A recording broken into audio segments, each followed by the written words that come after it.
Ladies and gentlemen, welcome to another edition of The Player and the Fan. And we have the pleasure, Mm. absolute pleasure, of welcoming my man, Bull City, You already know. aka Jay Watts, You already to know. the We in there. show. But first, before I introduce my guy, Quierra, what's happening, Hey, lady? I'm from Bull City too.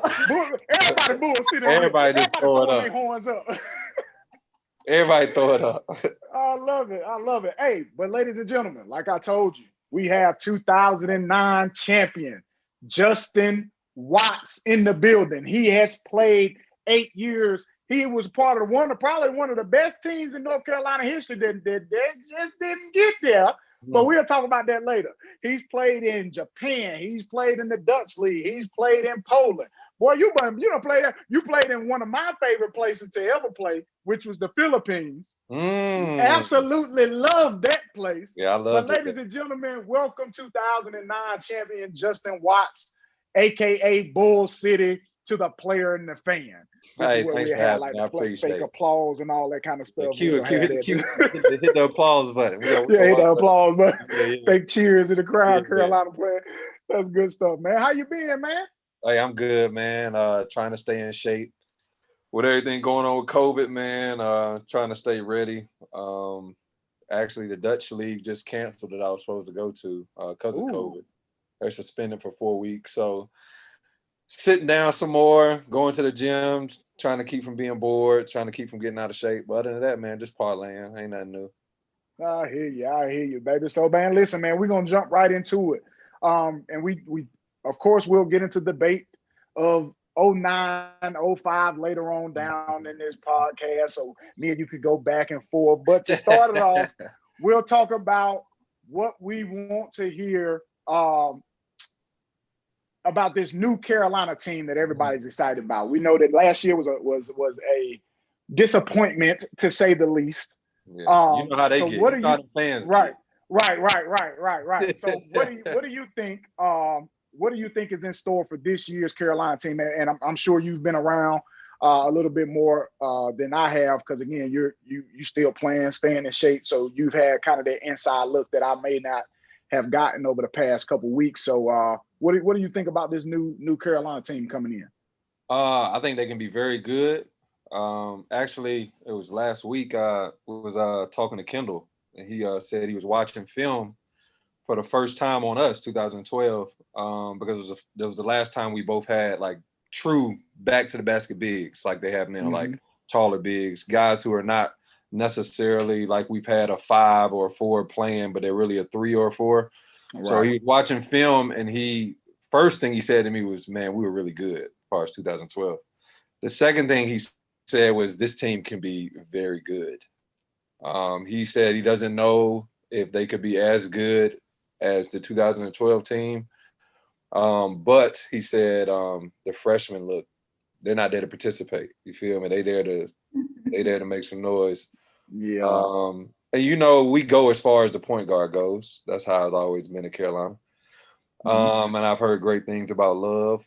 I've seen him in person once or twice.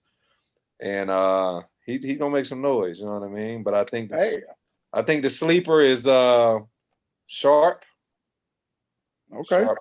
Ron Sharp, He looks really like, another North Carolina kid. hey, he looked good, man.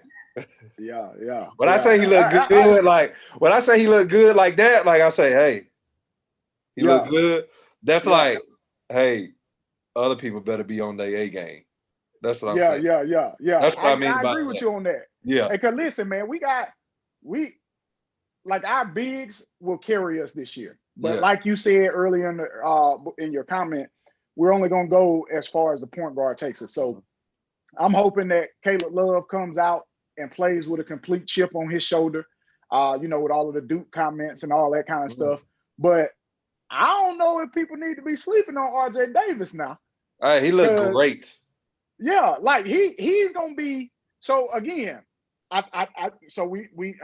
think we talked about it a little bit off camera, but because now you have a Caleb Love who, if we talking about the '98 team, who is Shamar Williams, and then R.J. Davis, who is Ed Cota. Yeah, I like that. Oh, that can be nice. I like that. That can be nice. Hey, Dr. K ain't bad either. That's his nickname too, Dr. K. I was going to ask you about Kerwin because I know that's what they call him, Dr. K. Kerwin Walton. Oh, Kurt, yeah. Oh, hey, I ain't heard that before. Hey, that's new to me, Dr. K. Hey, and Coach Rob called him that, so he the real deal. Yeah. Oh, that came from Coach Rob, Dr. K. Okay. You know, he ain't really big on the hoopla. You know what I mean? Yeah. He ain't. Coach Rob definitely gonna be the one to give it to you straight. No chaser at all. So okay, if he calls him Dr. K, Dr. K, I got some new expectations then. Yeah, Dr. K. New expectations. Yeah, but now I think they're gonna look very good. May have a couple growing pains early. Other than that, I mean, we stay healthy, and you know, freshmen mature fast, kind of grow up pretty quickly, and then you know, the upperclassmen do what they're supposed to do. I think Garrison, and I think it's got to be a big year for Leak. Leak, you got to have a big year, man. I think he's really. Although I said we only go as far as the point guard goes, I think Leak, man, if we go as far as Leaky go for real. Bruh. That's what I listen. say. He is everybody's X factor, man. Yeah. Because he got all the tools. He got all the tools to be. He can lead Carolina, like you said, bro. We go as far as Leaky Black. I believe this year. So we'll see what he does. We'll see if he turns it on. If he turns it on, it could get scary. Very. So who would your dream? Well, not dream, but who would your lineup be going into like the beginning? I'm not even lying to you. We're talking about January because we know coach doesn't have a set lineup until we get into like ACC play. So if you're in ACC play, who's your lineup? Ooh, ACC play? Yeah. Mm-hmm. Somebody ain't gonna like my lineup. I'm going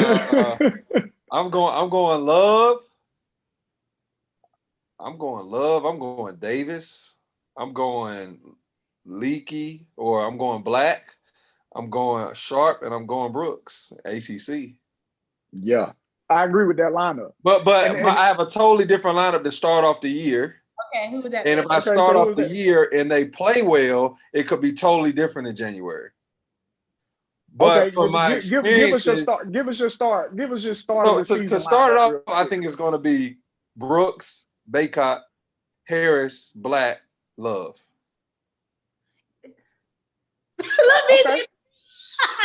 That's what I think to start it off. Okay. Because coach is very big on giving upperclassmen, you know, he's not just going to give you a spot away. But if you're not performing, Davis, here he comes. You know what I mean? Sharp, here he comes. And again, Barn, you know, staying healthy. I like Anthony Harris. Yeah. I think he is going to. I think he can be for us. If here it is, if Leaky doesn't pull us along the way that I feel like he can, if Anthony Harris can stay healthy, he can help with that. For sure. You see what I'm saying? So I don't think all of the weight has to fall on Leaky, but at the end of the day, if Leaky can lead, then I absolutely think you run with that horse. But I think Anthony Harris staying healthy and also possibly being in the starting lineup, I think that can help with helping Leaky kind of push everybody else along too, or the entire team. So I'm with that. So my question then, kind of off of what you just said, how do you recruit high caliber kids like an RJ Davis and not play them immediately? I mean, I think. No, my bad. Go ahead. I honestly think it's the player. Like, I don't think, obviously, Carolina being Carolina it does the recruiting for itself. Although, you know, coach and his staff do a good job of recruiting. I think the school does a lot of the recruiting for the school itself. And I mean, I think RJ came there because he's a competitor. He like to compete. He don't want nothing easy. He like, all right, you ain't gonna play me. I want to come in here and take somebody's spot anyway to say I did it. You know what I mean? And so I think that's what I was makeup of the player. That's what I was gonna say. I don't think Coach Williams walked in and was like, "Hey, RJ, you're a 5-star. You're gonna come in here and start." Yeah, It ain't never worked like he that never in does Carolina. it. Not even just for RJ. When you're looking at Walker Kessler and you're looking at Dayron, those are three, kind of big name kids who don't have an immediate starting spot. So I'm just wondering, like, whenever you're recruiting or whenever like a kid decides, like, what school do I go to? How do you choose a school like Carolina, who already everyone knows coach values experience over everything? You walk into that situation knowing that you're going to have to compete for a spot. It's not just going to be given to you, and you might not get the starting role that you think you deserve. That was a good. I'm sorry. I mean, well, coach, like Dave said, coach never comes to you and says he gonna just give you something. He always says, "Son, you have the potential to be if you work hard, if you focus, if you listen to me." And like at one point, it's like during the conversation, you kind of like, all right, he giving it to me straight too. You know what I mean? But coach knows how to deliver a message too that kind of like lights a fire under you a little bit. Like, you really don't think I'm good enough to start when I come here? Like, oh, I'm gonna prove you this. Like, it's the way he delivers the message that you know he's telling you the truth. You know he wants the best for you, but at the same time, you want to prove something without feeling threatened, like, or disrespected. And I mean, some players, like, that's why a lot of players don't come to Carolina. They're afraid of the competition. They're afraid of failing. They're afraid of not getting that starting role and what the outside noise is going to say. So it has a lot to do with the player, like what mentality the player has. And for me to kind of piggyback off of that too, like, I think if you're coming into North Carolina, one, like we haven't produced a bunch of one and dones, but also you also know that if you come in and do what you're supposed to do, you're gonna play. You see what I'm saying? Like you can look at the history of that. Like, so it's not necessarily about being a one and done or being a 5-star. It's really about, bro, if you come in and do what you're supposed to do, you are going to play. You could take your Kobe White and Nasir Little, for example. Kobe White came in and took that spot. You're like, yo, this me right here. Let me get that. Nasir didn't necessarily come and do that. Yeah. Like he has kind of had to mature a little bit. His was a maturation process where Kobe, it was right away. Yeah. And you got 2 5-star players. Yeah. So I think coach kind of looks at it and says, all right, here you go. This is your opportunity to come to the University of North Carolina. But there's going to be some competition in this. And this year, out of all years, I really do think there is legit competition. And this is one of the things I always said about North Carolina as far as practice is concerned too. And matter of fact, you can even speak to this in 2012. In 2012, the reason why y'all were so good is because y'all were so deep that the blue team could beat the white team on any given day. And I think that's what they have this year. And that's what's going to make them better. They absolutely loaded. So Baycott can't take no nights off, or even in practice. Garrison can't take no days off in practice because he got a beast behind him. Yeah. And then you got Walker Kelsey. You got Dayron Sharps. So when it comes down to the University of North Carolina this year, what's going to make them better is they're going to get better every single day in practice because they got some horses that's practicing against them every single day. Exactly. I agree 100%. They loaded. It's been a mug. I saw him walking through the gym for pickup, and I'm like, oh, y'all loaded. Yeah. I hope it all come together, man. Yeah, I ain't saying this is gonna be a championship year, because again, like, so many things have to go right for you to win a championship. But I do believe, like, I think they're picked like 15th in the country right now or something like that. But I think they can easily eat that up really quick. I like that 15 though. Not to me say, Me too. I don't like it for it being 15. I like it for being okay. They kind of doubt on y'all a little bit, because I feel like after we won the ship, we were number 4.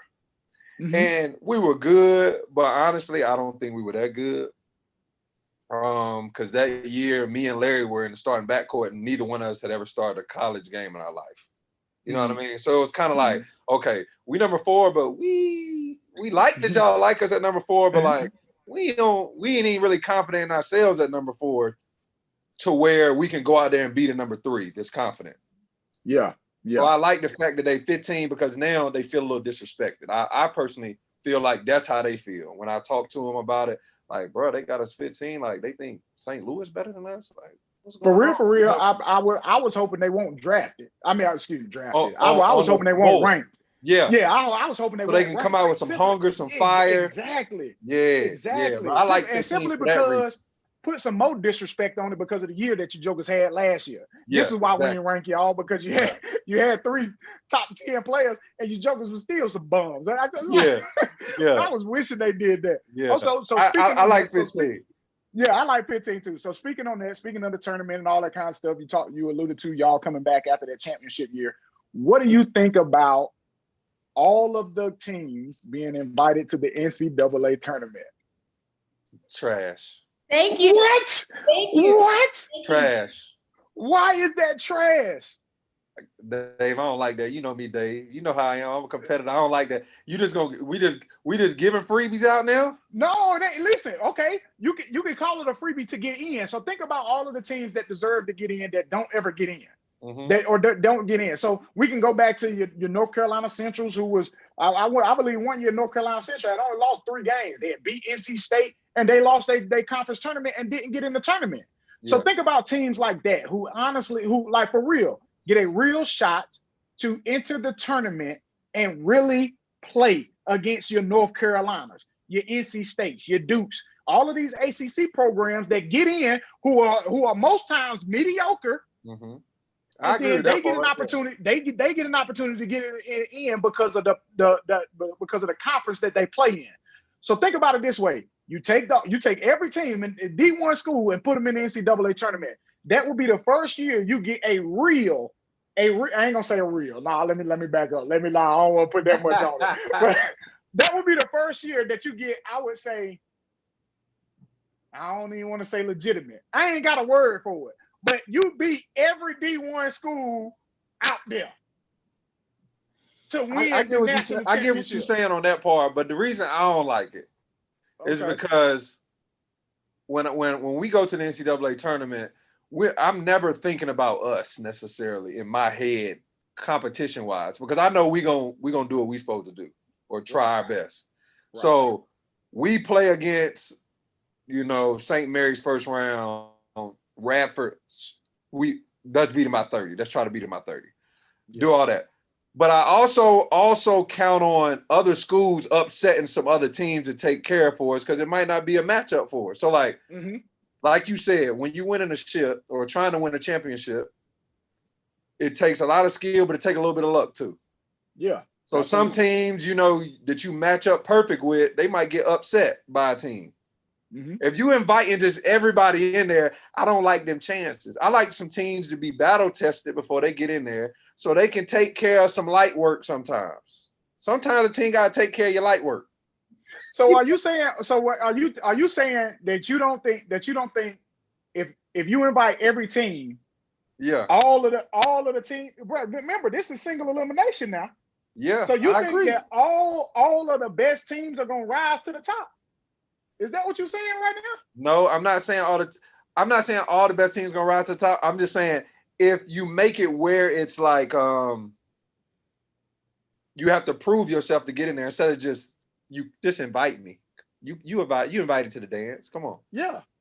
If you have to prove, the chances are higher that someone is going to get upset. I respectfully disagree with that. And here's why. The freebie, man. I don't like the freebie.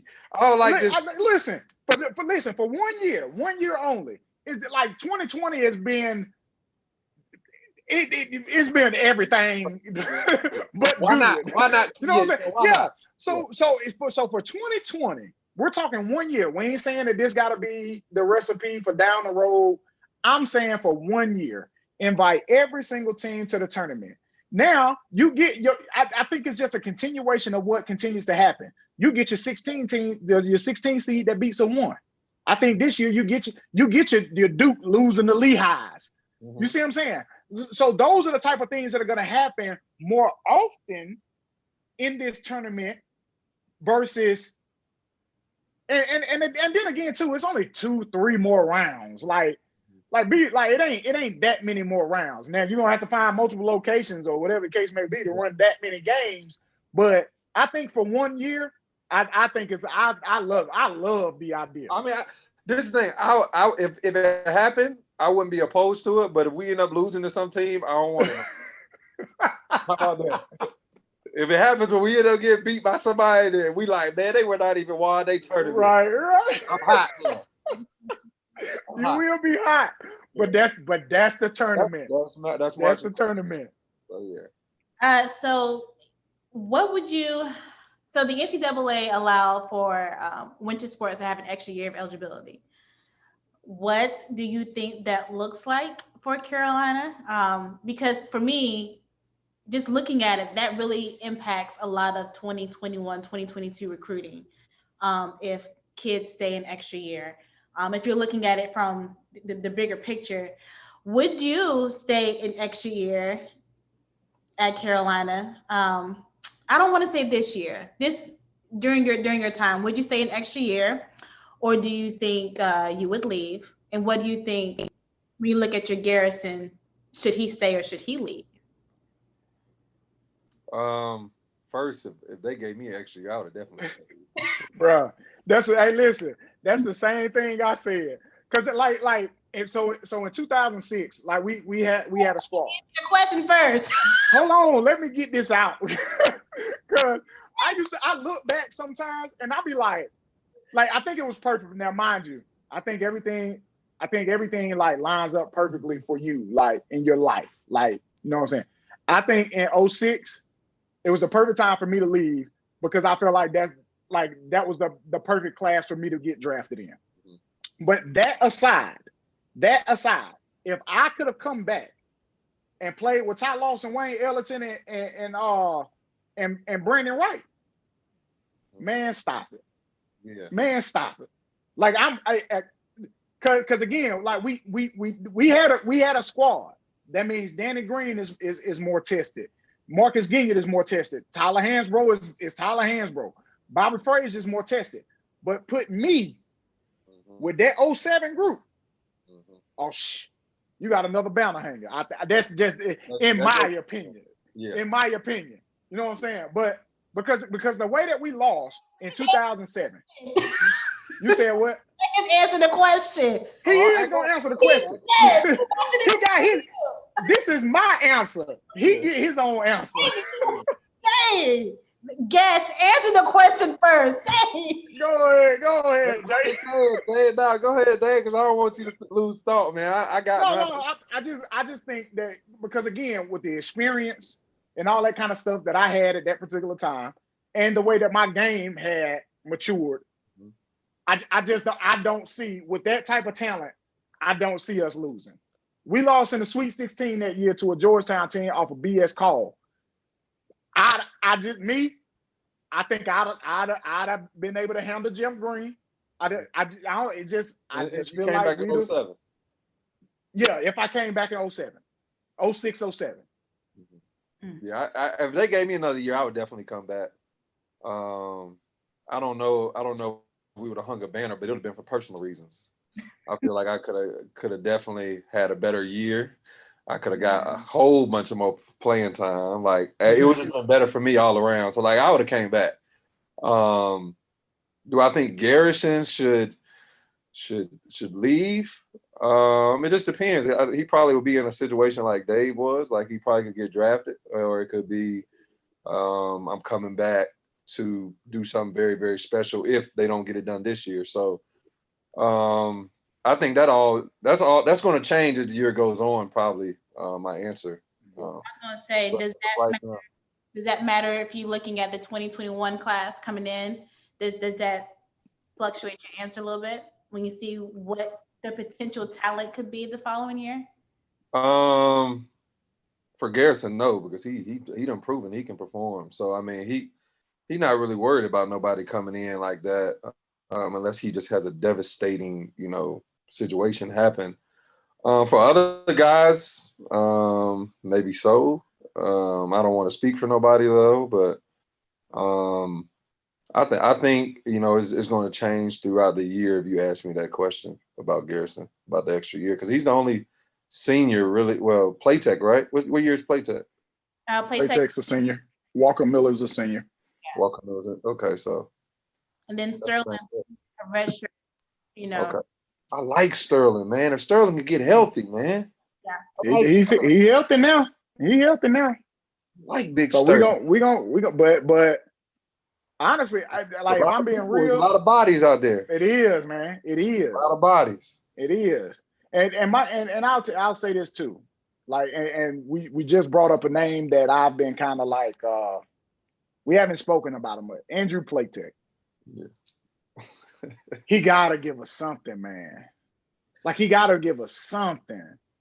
Like I just because that's a name who I feel like could possibly be in that starting lineup, depending on what he's doing in practice. I could definitely see him in the starting lineup because I don't know how stuff works. Right, exactly. That's what I mean. But will it last? You know what I'm saying? Like that's the piece. Because if he comes out and plays well, then that gives us a completely different dynamic. Yeah, that shakes it up crazy. Wes Miller. Absolutely. Mm-hmm. I completely agree with that. He can be Wes Miller. That shakes it up. You know, Coach love Wes. Yeah, it's just knock down shots. That's it. Defender. That's it. Tough. Yeah, just knock down some shots. That's all we need you to do. Yeah. So you, David, that was my question. Oh, dang, my bad. Like I got so involved in that one. So, out of all of the places that you have played, what has been the best place that you have played overseas so far?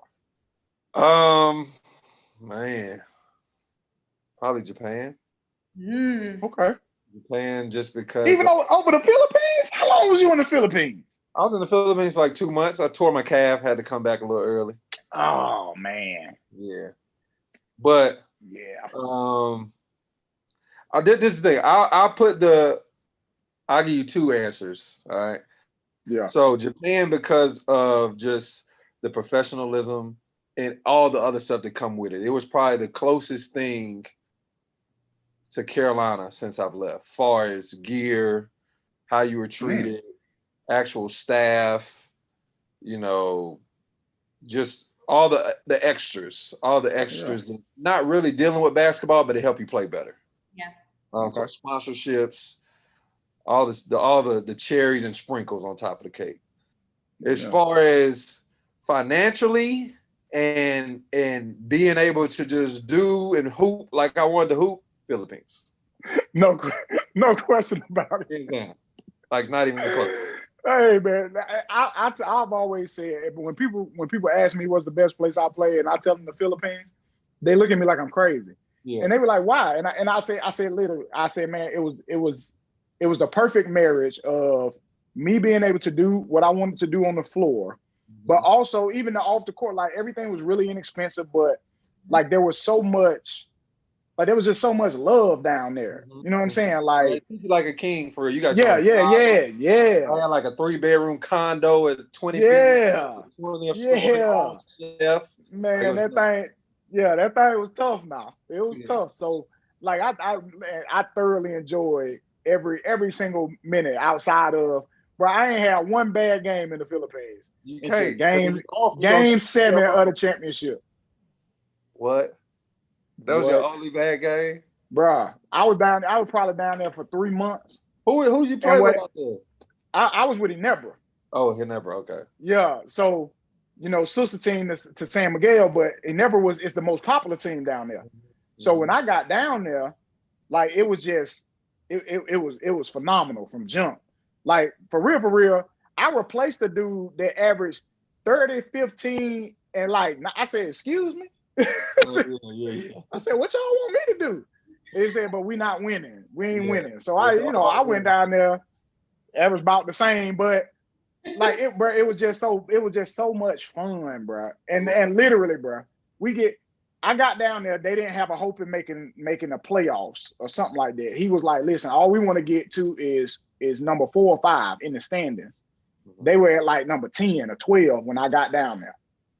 I said, if we can get to 4 or 5, because in their playoffs, number 1 and 2 get a bye. 3 and 4 have to play 7 and 8, but 7 and 8 got to beat 3 and 4 twice. Yeah. But 3 and 4 only got to beat 7 and 8 once. Oh wow. So he was like, man, listen, if we could just get here, we'll be good. We can get to the 4th spot, we'll be good. And man, we finished second. Oh wow. We finished Who second. was number 1 when y'all was out there? San Miguel. San Miguel had been running through the league that year. We met in the championship. San Miguel was number 1. We were out there too. They had everybody, man. Yeah. They had the piece that hurt us. The piece that hurt us. Like they had the best 2. It never had the best 2 guards in the league. Dude named JJ and another dude named, I want to say his name was Mario. I don't quote me on that. Mm-hmm. But the Mario got hurt right before I got down there. So he was that guy too. So with them 2 at the 1 and 2 with me, and they had me playing like in the post 6'5" and under. I was the 4 man or something like that. But man, if I had him, because me and JJ we rock with it. But if I had him, we might have swept San Miguel. So y'all beat them. We might have swept them. No, it was game 7. We beat them. Yeah, we went to game 7. We beat them the first game. They beat us. We beat them. They beat us. We beat them. They beat us. And then they beat us in game 7. I was so sick. I ain't had one bad game until that game, bro. I couldn't make a dang on bucket, bro. I was so sick, bro. Hey, it's games like that though, but it's rare out there because if you start off bad, you got so many attempts and shots to get yourself going. Yeah. You ain't lying. I just couldn't get going. I was sick that day. Hold on, let me put my charger on here before I lose y'all, man. All right. My next question. Go right ahead. And do the obvious. Who's better, 05 or 09? Yeah, I'm glad I'm putting my. Let's do it. Yeah. You're gonna need your charger for this. I'm glad I'm charging my computer up, man. You talking about that? So I'm gonna ask another question after this, and it's gonna be you can kind of tie it in. Why is 2017 not included in that conversation? So go ahead and start with who's better, 05 or 09, and then after you and David duke it out, I want to know why 2017 isn't considered a competitor among those 2 teams, or it's not in the conversation, I should say. Well, I mean, I'm rocking with 09s. I think we're gonna get them just because we gonna get them. Like it ain't even no. I don't have to say anything to say why we gonna get them. No, you absolutely do on this podcast. Yes, you do. Books. We in the books. You in the books. Yeah, you in the books as a champion. We in the books, babe. We in the books. Right. Biggest margin of victory in the NCAA tournament ever. God. And don't say because we won't play nobody and all that. It's because we were making them look like nobody. That's what happened. Man, listen. We were just beating them. That's why they didn't look good, because we was beating them. I agree that y'all had probably the most dominant run to a championship as far as the margin of victory. But y'all ain't played nobody like us. Yeah, but y'all are simple. Us. That's the thing, Dave. We are y'all are us. That's the thing. You're right. But for the 05 team, man, like it's almost like different generations. It's almost like Jordan and LeBron. Yeah. Both teams are great, but only one is the GOAT. Yeah. And 05 is the GOAT. Well 05 you think this is the GOAT because you were first. But it ain't. It's the way. You're right. It's not because we were first, but it was because there's this killer instinct that you gotta have to be the GOAT. We had it.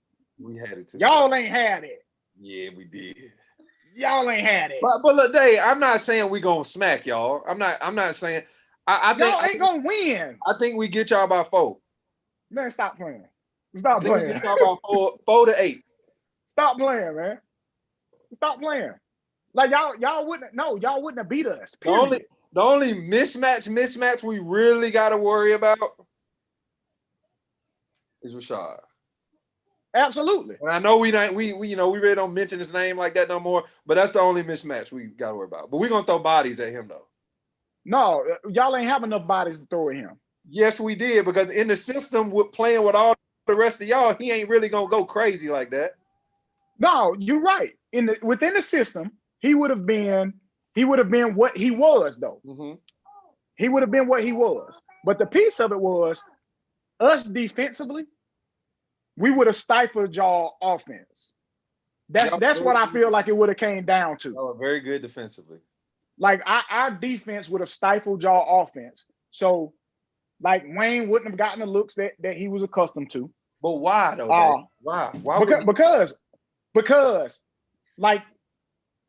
just the bodies that you throw at Rashad, yeah. I feel like Rashad takes advantage of the bodies that you throw at him.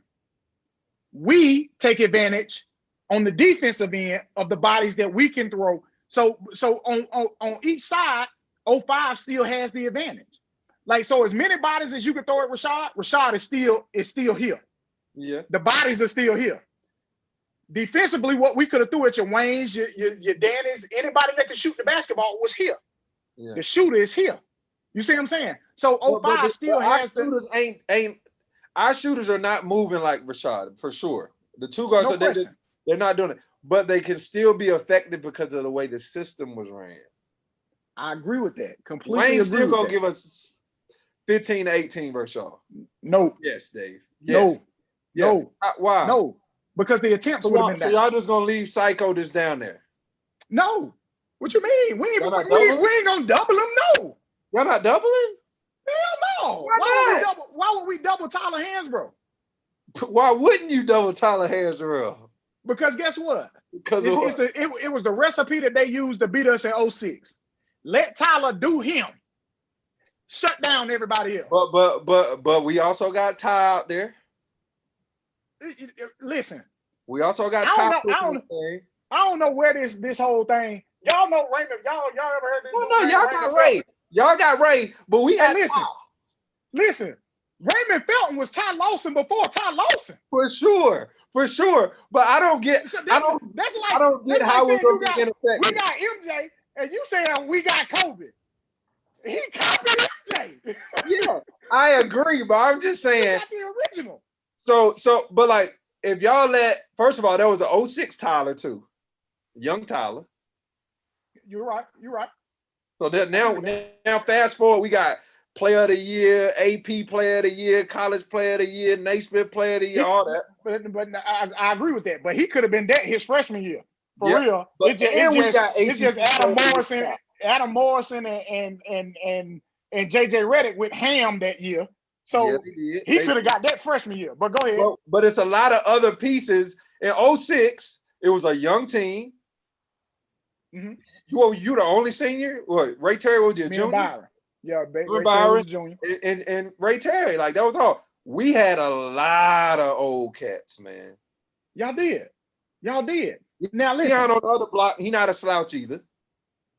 But listen, like Deion, I do give y'all to match up with Wad and Deion though. I do give y'all. Deion would have been a non-factor that game. Come on, Deion man. be in the chat. Come on, man. No boy gonna be a non-factor. Listen, no, he would have been a non-factor that game. The reason why Doe wasn't Doe, the Doe that we know now wasn't the Doe at Carolina. So that everybody stopped that. No. Doe junior year, he used to give like the first 8 every game. He did that in the championship. Yeah, but I mean he got his little bucket. But listen, he wouldn't have got that against Ward, bro. Like no question. First off, be real, we the punk y'all. That's why we the one. No. We the punk y'all. I said this on an earlier show.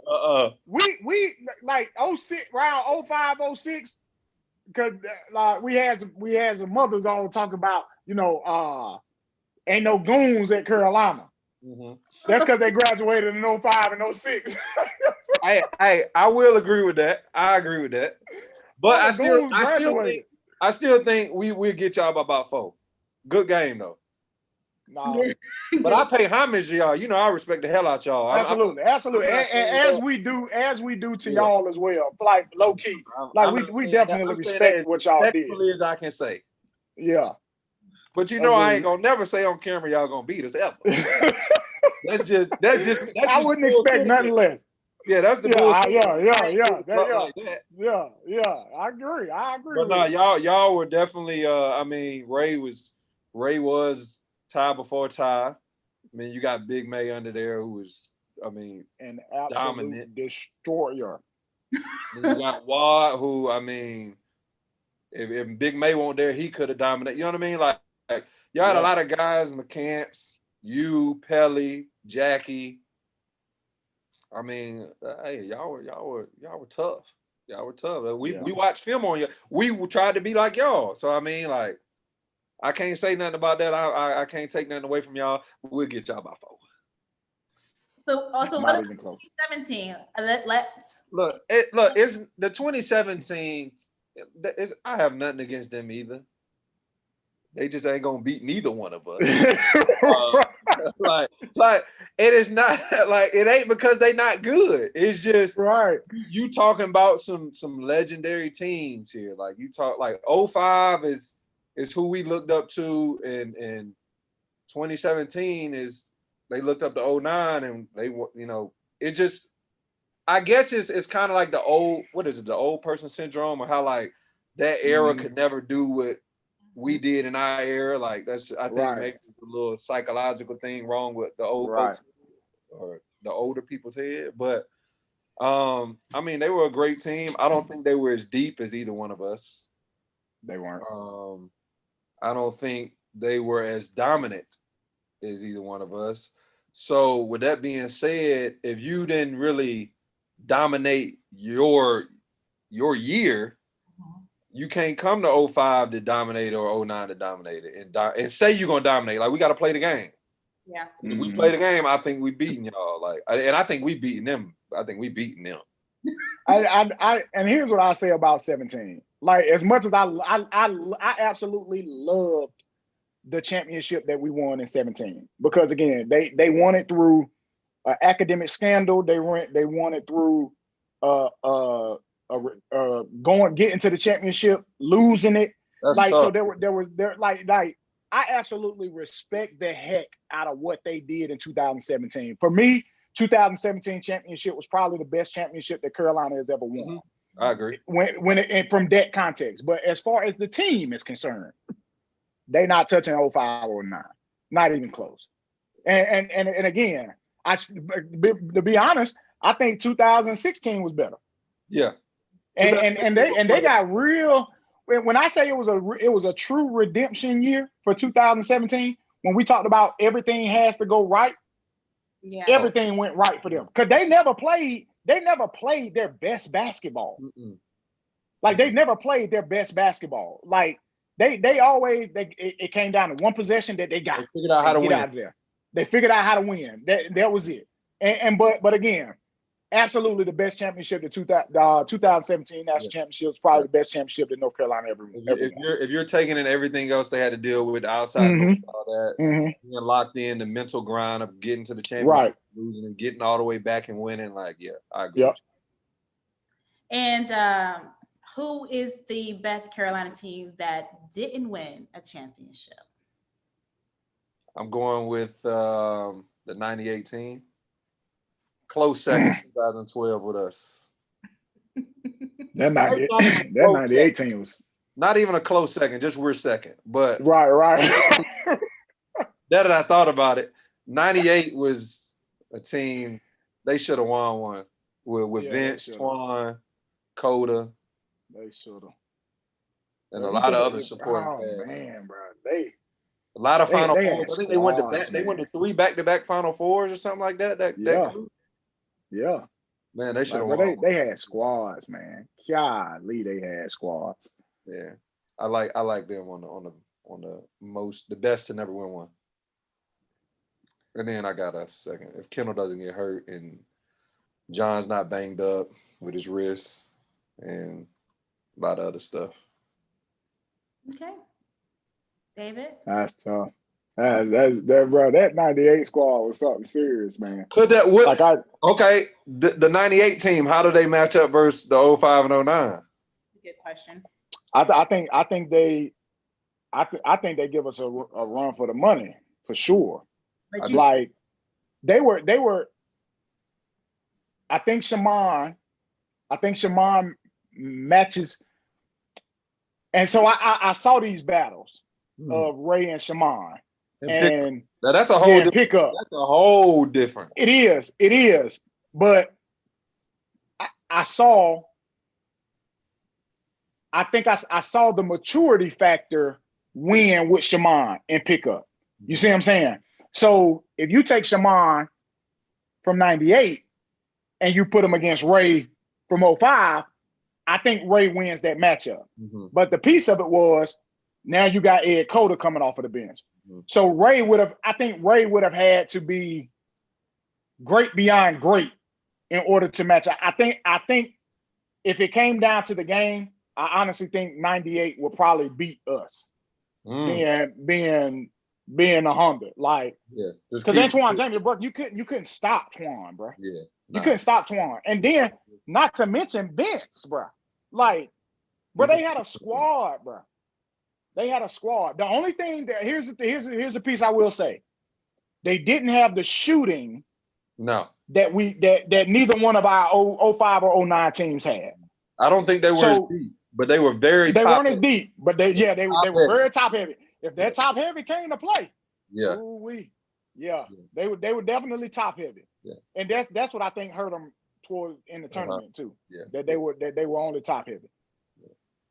But they were good. So we're gonna finish it off with some quick takes. So we're gonna ask you like a question and you just answer it as simple as possible.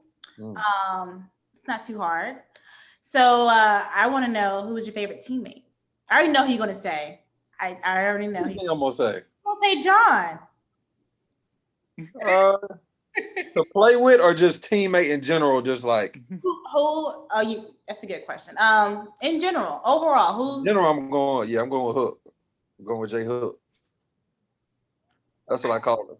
I've experienced that bromance. I see you guys on social media. I already know. I know the love you guys have for each other. But HB and Kendall, just to throw them out there, they close second. Then my guys too. And shout out to Harrison Barnes for what he's been doing. Yes. Yeah, he has been. Yeah. Doing it, man. Yeah. Him and Brittany are cleaning all this. Using this platform, like I love the way you're using this platform, man. Yeah, me too. And I kind of like to kind of elaborate on HB, bro. He's a great dude, man. Yes. Really a solid dude. Who's been in the limelight for a while. Like remember, Harrison Barnes was and handles it well from I don't know if Ames is small, but don't nobody know about Ames Hour. Like he's from a small, city, county, whatever you want to call it, small town. And then on top of that, like for him to be the number one player in the nation, go to the University of North Carolina, be drafted, win championships. Like he is probably one of the most solid dudes that I can like. That's crazy, man. Carolina produces a lot of solid guys. Like Marvin Williams is another one. Danny Green is another one. Like solid dudes, man, who've had all of this stardom and fame and all that kind of stuff and do it the right way. And that's what I appreciate about those guys. So definitely shout out to Harrison Barnes, man, for sure. Favorite game moment. Favorite game moment. Outside the championships. I mean, because that's a given. Probably when we were smacking Marquette. Just because Dave know how this is. We go to the hotel, we got the ballroom. Coach ran out the ballroom. we got, a nice spread. And my former AAU teammate, DJ O, he was on Marquette that year. But they also had Jimmy Butler, who just, was killing in the bubble. They had Jay Crowder. But Marquette and them, they had just ordered pizzas for him. And they were talking, oh, y'all y'all think y'all better because y'all, y'all soft. Y'all down there eating ice cream and salmon and all this. And we like, hold on, bro, don't get it twisted now. We gonna go out here and smack y'all if y'all keep talking. And they were like, nah. And they went to the newspaper. It was articles and everything. The coach said a little something. Buzz said a little something at the time. And coach had brought back the newspaper. And he was like, this is what they saying about y'all. They saying y'all prima donnas, y'all soft, and all this, da-da-da. And we went out and smacked them. So that was probably my favorite. Like, that's the most fun we had in a game where you kind of like, it's kind of like pickup. Like there was a lot of stuff leading up to it. Like, oh, y'all think y'all really can run with the horses? You know what I mean? So I'll probably say that one. Outside all the championships. We had a moment like that too. Virginia. That man, so at Virginia, the old stadium, like their locker room was here, our locker room was here, but we had to run out the same tunnel. So they were running out right before us. And my man, Elton Brown, like a character, bro. But it's like, man, let's whoop up on these prima donnas, man. Same kind of deal. Like, man, they soft. Like, but he talking so, and we standing right there. Yeah. Man, we went out beat them boys by 40, bro. I'm talking about throwing half court alley-oops, bro. Just having fun. Bro. We ain't playing no games with the boys, but it was so fun, bro. Oh my God, it was so fun. Just off of that one little comment, man, we beat the foul, them boys. We'll definitely run with a comment for sure. Yeah, no question. Favorite Roy Williams moment? Oh Lord. Favorite Roy? Oh man, my favorite Roy. Man, I got a lot of them. Favorite Roy. All right, I'm gonna give the funniest one and the one that just like let me know, like it woke me up to like, okay, this is Roy Williams. So the one that woke me up to let me know. Well, I'm gonna start with the funny one. The funny one is when this is when Larry was with us, and Coach and Larry just y'all know they won't never on the same page. Larry, that's my guy too. But Larry just kept doing the exact opposite of what Coach was telling him to do. Like Larry get on the break and Coach saying push it, and Larry going behind the back and like somebody tipped the ball. And he like, Larry, why do you keep going behind the back? This is not, Taft High School. I don't need all this Cali cool BS and all that. So another 2 plays later, Larry's supposed to run B3 and Larry run B23. But somehow this is what Larry was hearing. He just hearing it. So Coach was like, Larry, and he grabbed his ear. He said, Larry, just listen. And like, I guess Coach was so angry and so hyped that he pulled his ear off his head. Wait, what? Wait, what? He had to get stitches in the back of his head he had pulled his ear off his head. Like the back of his ear had a split on his head.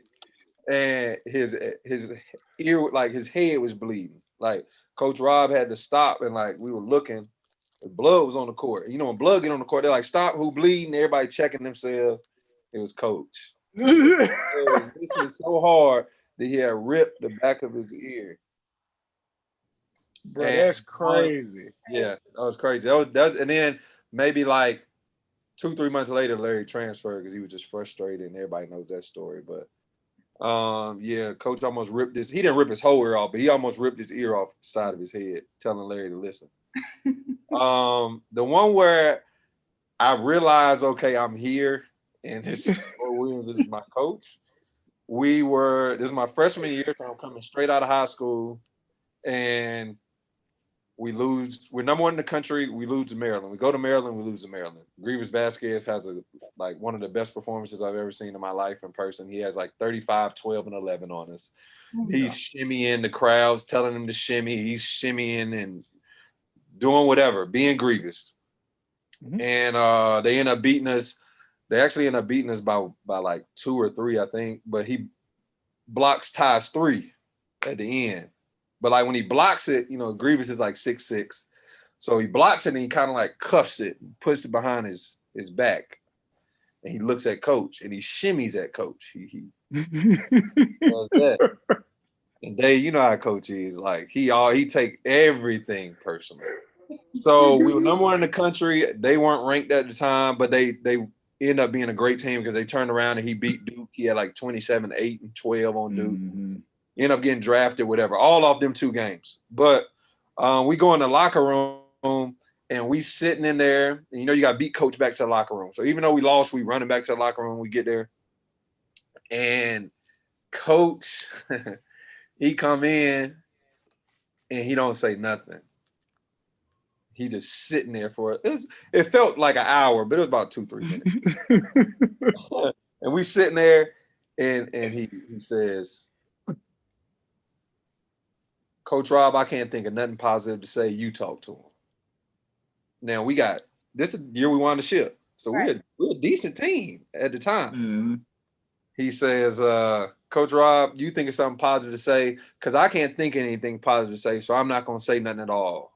And, coach don't talk at all. He don't curse at all. So, like, he curses. He say, this is not going to be a bitch session. And he walks out. That's all he does. He walks out. So Coach Rob, he does what he does. All right, guys, come on. We just be ready to bring it tomorrow. Shake this off. We're Carolina. We're going to have a bullseye on our back. It's going to be a dogfight every night. We can't think we're going to come in here and win. And right in the middle of that, coach comes back. He comes back. Now, he won't go. He was supposed to not say anything. Now, I have never seen any coach do this, but all the other guys, I think they had, he does stuff like this sometimes to get you motivated. So he comes back in and he says, and make sure you bring your running shoes tomorrow. Don't bring your basketball shoes. Bring your running shoes. Coach Rob, keep talking to him because I don't have nothing positive to say. So Coach Rob motivated, and then Coach Rob say, any other coaches, y'all got something to say? And that's when Coach Hass was there and when CB was there as well, and Coach Holiday. So Coach Hass say, yeah, guys, you found out today that, just because you're Carolina, you're not going to win. You're not going to be able to come here and just think, they're going to lay down for you. Here come coach back in. Now, he won't supposed to say nothing. He coming back. He come back. When coach walking, how coach walk and he kind of storming, coach got a little, wild on. He walking in there. He got a duck when you come in, just in the Maryland thing. And he say, you know what? I'm tired of all this woe is me crap. Tired you come in here beating your chest after you make a play because you got your family in the stands because Ty's from Maryland. And he said, but I'm not going to say nothing else because it's not a bitch session. I'm going to walk out. Coach Rob, you find something positive to say to him. So he just walking in and out the whole time. But he not supposed to say anything at all. So CB says something. CB said, guys, I have nothing to say. I don't really say much most of the time. But coach is right. Like we got to play harder. We got beat today because we didn't play hard, not because they're a better team. Here come coach. Before CB can even say something, here come coach. Coach come back in. And when you get on the bus, put your cell phones in the front of the basket, and we're going to watch the game because you guys weren't focused, blah, blah, blah. He say a few more curse words, and I ain't going to say on here because it's Dave's little son down there. And he walked back out. So at this point, you're not supposed to really do nothing. Dave knows that you're not really supposed to do nothing while coach talking. So the whole time, I'm a freshman. I don't want to do nothing wrong. So before he started saying something, I done cut half of my tape off. He come back in, I stop. So he leave. I'm cutting my other tape off. He come back in, I stop. He come back in, I'm untying my shoe, I stop. So at this point, when he walk out, I don't know if he coming back in.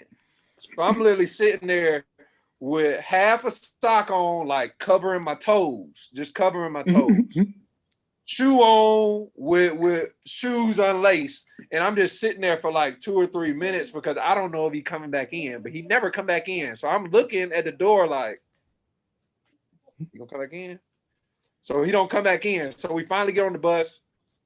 We put our phones in, but at the time, when you in college, you got 2 phones. Everybody had 2. He didn't know majority of the guys had 2 phones. So we all put the little bait phone in there. We put the fake phone in there. Like, yeah, you can have this one. Most of my contacts in this one. So we watching the game, and I just see his head up there shaking when we watching the game on the way back. Like,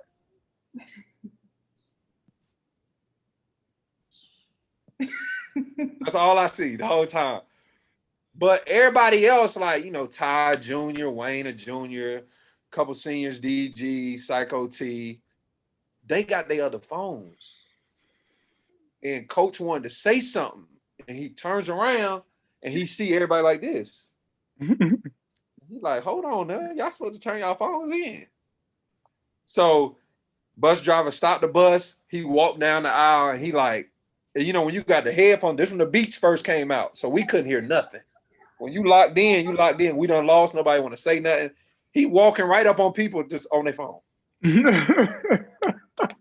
He walking right up on cats, right? And he like, okay, since y'all want to play like that, all right, cool, whatever.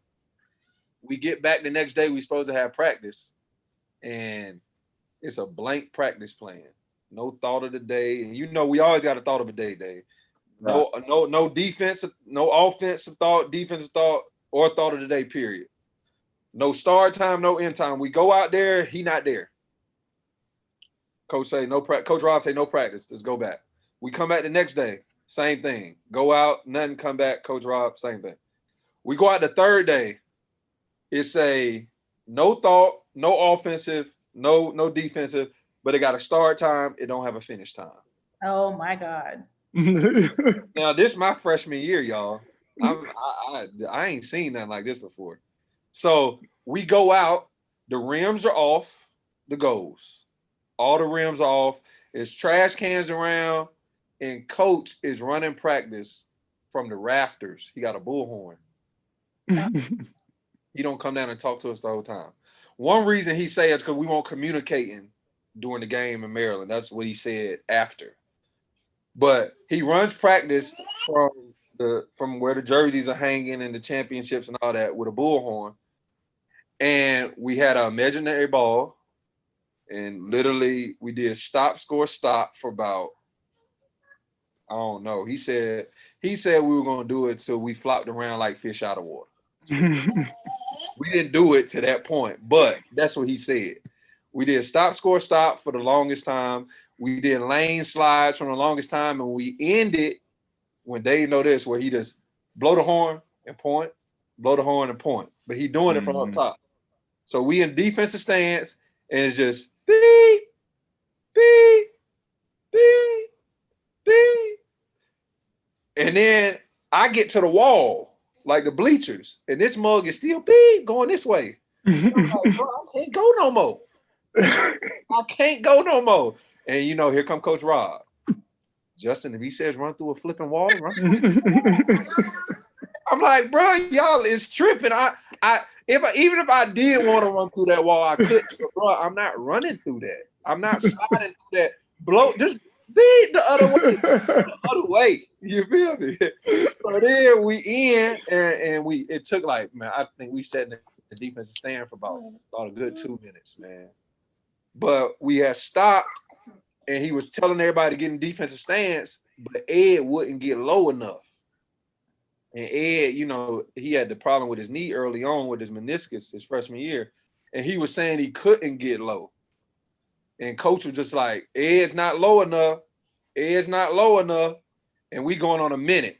And he like, Ed not low enough. He not low enough. And literally, I went into the locker room after that, took my socks off, and Dave know how we get the Carolina blue socks, where they white and Carolina blue. Them jokers was red. I had cuts all on the top of my feet. I couldn't even. I had to wear flip-flops for like 2 weeks because the rubbing was irritant after. You know, while you in it, you just like, man, something wrong with my sock or something. Sock must be wet. But afterwards, you can't put nothing on it afterwards. And that's when I realized, like, okay, this cat, Doug, he don't play. He don't play. And that's the story that they like introduced me to, like, okay, this is a college coach. A Hall of Fame college coach. Bro, you ain't hey. So what would you say to people coming into the Carolina fold, or the players coming into Carolina fold? What is the one piece of advice you would give them? The one piece of advice, man, I got a lot of advice for him, but the one thing I would probably say is just stay locked in. Because that's going to take care of everything else I'm saying. Just stay locked in, no matter if you have early success, late success, if you're struggling, because it's an adjustment sometimes to learn how to play the Carolina way and the way coach wants you to play. But don't get frustrated and just stay locked in. Don't get too high, don't get too low. Just even keel all the time. Stay locked in. All right, that's it for me. David, you got anything else? That's it, man. Definitely appreciate you for joining us, bro. Hey, man, I appreciate Hey, bro, you forgot it, bro. Because I've heard this story before. But you ain't tell the best part, though. What's the when best part? When he came in and said, he shimmied at me. Hey, he came in. That's like one of the first things he said, and then he said he walked out. He came in, he was silent for like I said, it felt like hours, but it was like 2 or 3 minutes, probably really. Yeah. And he came in and he won't pacing back and forth, but he had his hand in his pocket and he was just kind of like taking one step right, one step left. Like that. And he was like,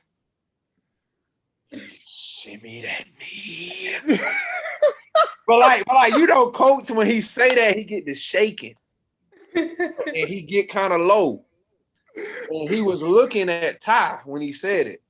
And he was like, basically, he was disrespectful, basically. Uh-huh. Yeah. He was like, I don't have nothing positive to say.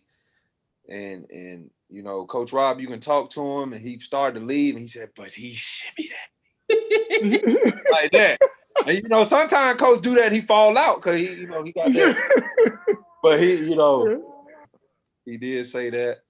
And he said that after the gut check, too, he came in and he actually wrote on the board, like it was a sign that all the not all the fans, but most of the fans had a grievance in Maryland. And they called him the general. And every time he did something good, they put it up. And they yelled, shimmy, Grievous, shimmy. But he had like a little mask and like he was a general of the army. Mm-hmm. And coach actually went and found that and put it up on the board. And the other time he did that is when we lost to Florida State by 33, and he had 33 written on the board. Those were the only 2 times he ever took something like so personal where it lasted the whole season. Like he brought that shimmy up the whole season. Like anytime something goes happen, he'd be like, he shimmied at me. Like coach will get beat 99 times, but he gonna tell you on that 100th day you're gonna get tired of beating him, so he gonna beat you. And that's all that matters. This sounds like Coach definitely has just from watching The Last Dance, like a Michael Jordan mentality. Like yeah. Oh yeah, no question. That's just like his competitive edge is like he want to win, and like it always like it doesn't matter if it's a practice game or a real game or just a competition with another coach. Like he don't like to lose. That's just him. So yeah, man, I appreciate y'all having me on though, man. Yeah, good times, man. Appreciate you, Bull City. Hey man, no problem, man. Oh, well, talk about what's happening because you have what's happening on your IG Live, and you've had some amazing players up there, including David. You just had PJ Harrison up there. So tell us a little bit about that, and how can we tune in? When's the schedule? I know you're about to leave and stuff, but how can we? I'm actually thinking about remixing it a little bit, and actually pre-recording it like you guys do. Just because a lot of people I know that have reached out, they want to do it, they don't want to do it on live, just because of whether the look, whether the live comments, because people out there be trolling. Yeah. But I started doing it because I had a blog maybe like 4 years ago. Photography board, but that's not. Yeah, I had started photography, and I was just doing it. And then some of my teammates, actually Will Graves, hit me up, and he was like, "Bro, I like your blog and everything, but I'm gonna keep it hot with you, bro. I ain't reading all that bull." Just straight up. Right. So when the quarantine hit, I was like, bro, I'm just gonna start a live because every time I talk to people, I always, give, I'll say, bro, what happens if Steph get drafted by Minnesota or something, like just what ifs and all this stuff to start a convo. And I was like, bro, I'm just gonna use my name with the pun on it from the blog while it's happening, and just talk about what's going on with the quarantine, because everybody bored and everything. And it took off. Everybody started getting on there. They saw it. Dave was one of the first ones on there, and we had a good talk about LeBron and Kobe and Mike, and once you start talking about that and basketball and how nobody could check you back in the day and et cetera, now everybody want to talk, they talk. Right. Yeah, That's absolutely. what it really turned into, and everybody's gotten on there now, and it's become a thing where I think I'm gonna remix it. I got paraphernalia now, and picked up a couple sponsors with it, so I'm probably gonna remix it a little bit as it goes on. But that's how it came, and that's what I'm doing, and it's just about what's going on. All right. Anything else, David? Are we to wrap? That's it, man. Definitely appreciate you for jumping on with us. Player and a fan are definitely appreciative. Yeah, man. I had to get on here, man. I like what y'all doing. All right. Yeah. The Bull, man. It's all. You know what I mean? 3 people from the Bull in one Zoom. On one. Exactly. Exactly. I need you to edit this up so I can post it. I'm just gonna post Bull City, Bull City, Bull City, Bull City. That's all I'm gonna post. But nah, man, I appreciate y'all having me on, man. All right. Absolutely, brother. Y'all be blessed and have a good rest of the night, man. My good people. We holla. All right.